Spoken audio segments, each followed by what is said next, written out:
दोस्तों world cup शुरू हो गया है और आज हम ग्राउंड पर ही हैं कुछ क्रिकेट प्रेमियों के साथ।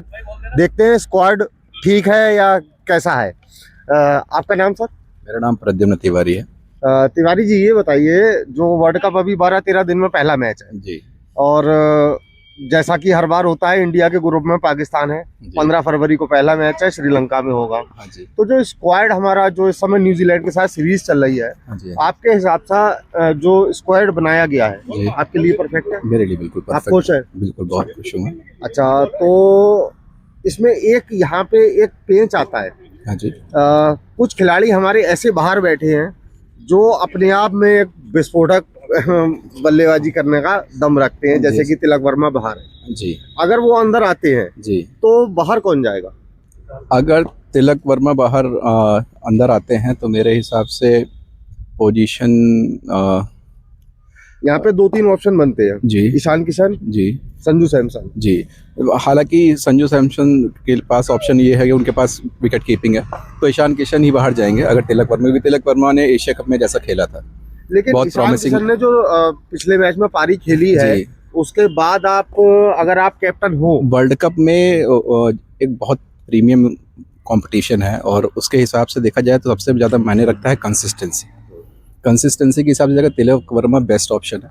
ईशान किशन के ऊपर ही रखा जाएगा उन्हें, क्योंकि ईशान किशन जो हैं वो कभी अंदर हैं कभी बाहर हैं। तिलक वर्मा ने जब भी अंदर गए हैं वो हमेशा परफॉर्म किए और बेस्ट परफॉर्मेंस दिया है। जैसे एशिया कप में मैच निकल चुका था लेकिन फिर भी उन्होंने अंतिम तक लड़ा और प्रेशर को कंट्रोल किया। इसमें अगर बात की जाए कंपैरिजन विकेट कीपर की, तो विकेट कीपर में ईशान किशन और हमारे पास संजू सैमसन का कंपैरिजन होगा। उसमें मैं खुद का मेरा पर्सनल ओपिनियन है, वैसे वो बहुत बड़े खिलाड़ी हैं। फ्रंट फुट की जो प्रॉब्लम है संजू सैमसन की, वो बहुत पुरानी है, अभी से नहीं है लगातार। हाँ सेम। और आज से पहले उनका बैकफुट बहुत अच्छा है, बैकफुट की गेम बहुत अच्छी है, लेकिन उनका फ्रंट फुट की जो गेम है आगे वाली बॉल के लिए, उसमें ईशान किशन कहीं बेटर है संजू सैमसन से। बिल्कुल, इस चीज में मैं भी थोड़ी सेम राय रखता हूँ, क्योंकि देखा जाए तो विकेट कीपर ही कंपेयर्ड होना चाहिए। तिलक वर्मा प्रॉमिसिंग बैट्समैन है।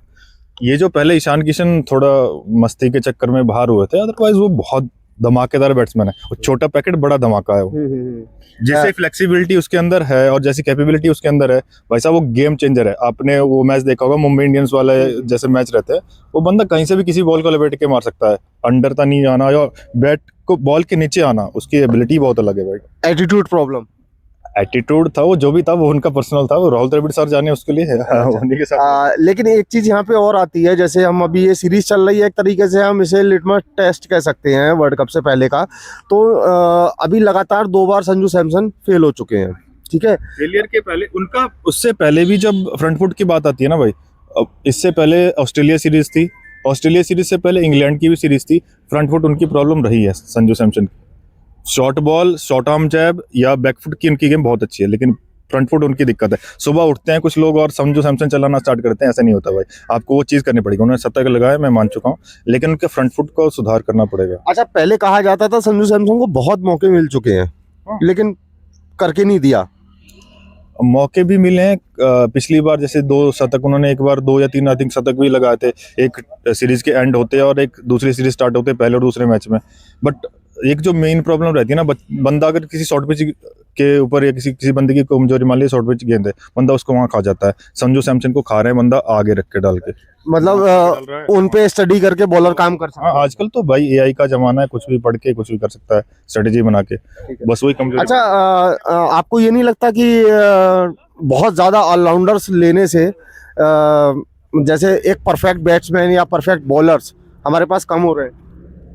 हाँ, पॉसिबिलिटी है, लेकिन वही बात है ना कि ग्रो करने किसी बंदे के पास 2-3 चीजें होना जरूरी है।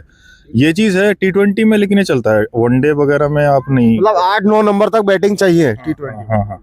और लेकिन वो ऑलराउंडर जैक कैलिस और बेन स्टोक्स की तरह हो तब नहीं। अपने पास जैसे ऑलराउंडर हार्दिक पांड्या हो गए, अर्चित राणा हो गए, अक्षर पटेल हो गए। मुझे प्रॉमिसिंग हार्दिक पांड्या के बाद शिवम दुबे लगते हैं, क्योंकि जैसे नीतीश रेड्डी हैं और अगर शिवम दुबे कंपैरिजन करें तो शिवम दुबे फार बेटर है, बिकॉज वो स्पिनर्स को बहुत ही अच्छा खेलते हैं, जैसे न्यूजीलैंड सीरीज में देख रहे हैं। लास्ट मैच में बहुत अच्छा। और हमेशा, चाहे आप चेन्नई सुपर किंग्स को देख लीजिए, जब जडेजा ने मैच जिताया था लास्ट ओवर में, तब भी शिवम दुबे ही वहाँ खड़े हुए थे।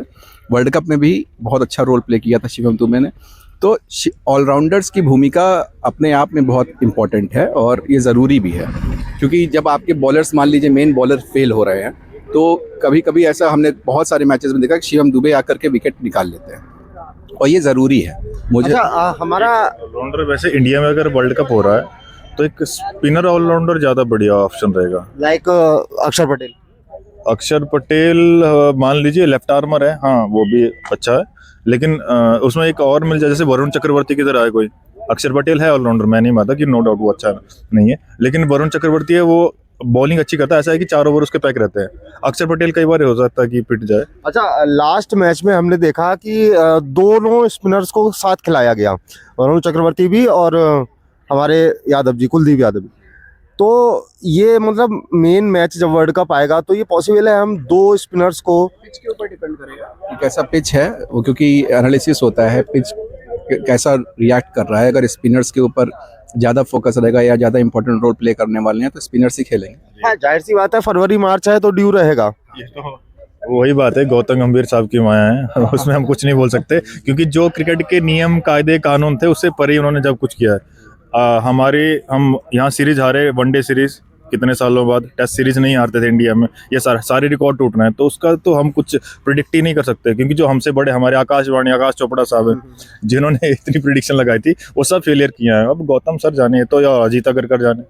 अच्छा, एक लास्ट सवाल और करूंगा, उसके बाद हम मैच खेलेंगे, हम आप फिर करते हैं। एक 15 तारीख को मैच है पाकिस्तान के साथ, पाकिस्तान का खिलाड़ी आपको टेंशन दे रहा है? पाकिस्तान को तो मैं क्या बोलूँ, वही बोल सकता हूँ, एक ही वर्ड आता है PKMB, और क्या हो सकता है उनका कुछ नहीं है सर हमारा। हम वो तो जैसे बात हमारे भी रूप में हमारे जो ग्रुप है, नामीबिया, नीदरलैंड, पाकिस्तान, कोई भी कंपैरिजन नहीं है पाकिस्तान और इंडिया ग्रुप का। में इंडिया अकेला खड़ा हो रहा है। हाँ, सर पाकिस्तान की तो ये हालत है, उनकी बॉर्डर पे भी फटी रहती है और मैच के अंदर भी फटी रहती है। देखिए आप इसको कट करिए, कंपेरेबल नहीं है हमारे देश से। कोई भी एरिया हो, किसी भी, क्रिकेट की बात छोड़ दीजिए, साइंस, एजुकेशन, किसी भी फील्ड में, म्यूजिक, किसी भी फील्ड में पाकिस्तान हमसे कंपेयर नहीं कर सकता। बांग्लादेश तो ऑलरेडी बाहर है। अरे उसे बांग्लादेश कहिएगा सर, बांग्लादेश कहाँ है वो? देखो अब वो उसका बंदा कह रहा है कि इन्होंने नुकसान किया है, आई थिंक 200 मिलियन उन्होंने बताया कि इतना हमारा नुकसान होगा, बट उन्होंने गलत लिया है। जो उनको पैसा आता है उस खेल के, उन्होंने उसका भी नुकसान किया है। उनकी खुद की हालत इतनी, आर्थिक स्थिति इतनी बुरी है, और आप किसके साथ कंपेयर कर रहे हो यार? आज भारत कहाँ है, आप कहाँ हो? आप सही से रहते तो भारत आपको सपोर्ट करता, मतलब कायदे में रहते तो फायदे में रहते, वही बात है। वो वही दोनों के लिए मैं ये कहूँगा कि पाकिस्तान और बांग्लादेश हमारे लिए कुछ नहीं, हमें तो बस ये सोचना है कि हम अमेरिका और बाकी जो लोग हैं उससे ऊपर कैसे जाए। ये तो हमारे सर सोच से भी परे है। कंपैरिजन भी खराब है। कंपैरिजन के हम इनके लिए नाम लेना भी हमारे लिए खुद के लिए बेइज्जती है, इनका नाम लेना भी वही बहुत बड़ी। अपना नाम बताइए। मोहम्मद सलमान। सलमान, सवाल वही जो बाकी लोगों से पूछा गया है, एक ही ग्रुप में इंडिया पाकिस्तान को फिर रख दिया गया। बांग्लादेश अपने ड्रामेबाजी की वजह से बाहर हो गया हालांकि, लेकिन पाकिस्तान के साथ मैच एक्साइटेड है या क्या कहना चाहेंगे? ये पाकिस्तान के साथ मैच खाली बिजनेस के लिए हो रहा है, ये कोई वो क्यों? जब आपने उन्हें बाइकआउट कर ही दिया है तो आप उनसे मैच खेलना क्यों नहीं बताओ? मतलब मैच खेलना ही नहीं चाहिए कुल मिलाकर? नहीं खेलना चाहिए, मतलब हमारे पॉलिटिशियन और बाकी लोग ये सिर्फ पैसा कमाने के लिए मैच करा रहे हो, और उसके अलावा कोई इसका एजेंडा नहीं है। तो पाकिस्तान से मैच खेलने का कोई मतलब नहीं बनता है, सीधे सीधे दुश्मन। बाइकआउट करो भाई, बाइकआउट करो, क्यों खेलना उनसे मैच, ये बताओ। जिनसे हमें कोई मतलब ही नहीं, जिसको लेने देना नहीं है, उनसे क्यों खेलना मैच, ये बताओ। तो देखिए, सीधा सीधा सलमान का कहना, पाकिस्तान को टोटली बॉयकॉट करा जाए, मैच खेलना ही जरूरी नहीं है। कौन जीतेगा कौन हारेगा उससे मतलब नहीं है, मैच खेलो ही मत, बॉयकॉट कर दो, क्लियर। बताइए।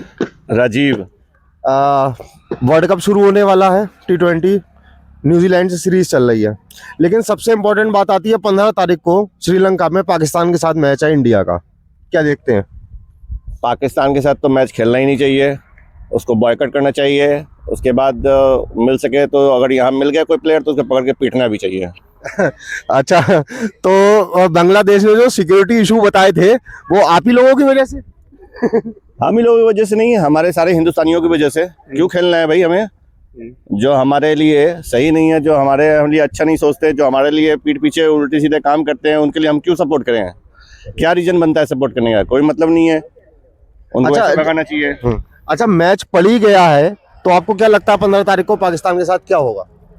अरे जितने भी इंडियन प्लेयर्स हैं ना, सारा गुस्सा उसी बॉल पे निकाल रहे, कूट डाले उनको। मोहम्मद सलमान। सलमान, सवाल वही जो बाकी लोगों से पूछा गया है। एक ही ग्रुप में इंडिया पाकिस्तान को फिर रख दिया गया। बांग्लादेश अपने ड्रामेबाजी की वजह से बाहर हो गया हालांकि, लेकिन पाकिस्तान के साथ मैच एक्साइटेड है या क्या कहना चाहेंगे? ये पाकिस्तान के साथ मैच खाली बिजनेस के लिए हो रहा है। ये कोई वो क्यों, जब आपने उन्हें बाइकआउट कर ही दिया है तो आप उनसे मैच खेलना क्यों, ये बताओ। मतलब मैच खेलना ही नहीं चाहिए कुल मिला के? नहीं खेलना चाहिए, मतलब हमारे पॉलिटिशियन और बाकी लोग ये सिर्फ पैसा कमाने के लिए मैच करा रहे हो और उसके अलावा कोई इसका एजेंडा नहीं है। तो पाकिस्तान से मैच खेलने का कोई मतलब नहीं बनता है, सीधे सीधे दुश्मन। बाइकआउट करो भाई, बाइकआउट करो, क्यों खेलना उनसे मैच, ये बताओ। जिनसे हमें कोई मतलब ही नहीं, कोई लेना देना नहीं है, उनसे क्यों खेलना मैच, ये बताओ। तो देखिए, सीधा सीधा सलमान का कहना है पाकिस्तान को टोटली बॉयकॉट करा जाए, मैच खेलना ही जरूरी नहीं है। कौन जीतेगा कौन हारेगा उससे मतलब नहीं है, मैच खेलो ही मत, बॉयकॉट कर दो, क्लियर।